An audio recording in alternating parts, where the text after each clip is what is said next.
The Boeing 757. The Boeing 757 first flew on February 19, 1982. Since then, 1050 aircraft have been built and delivered.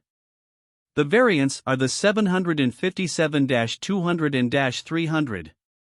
There is also -200LR, -300ER, etc. 4 757-200s were modified as transports for high government officials. The 757 can be powered by either Rolls-Royce RB211 or Pratt & Whitney PW2037 or PW2040 engines. There are 757 freighter aircraft, 757 combi aircraft, etc. Delta Airlines is the largest 757 operator.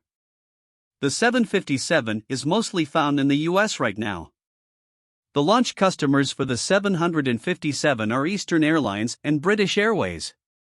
The last 757 built was a 757-200 for Shanghai Airlines. It ended a production run which lasted for 23 years.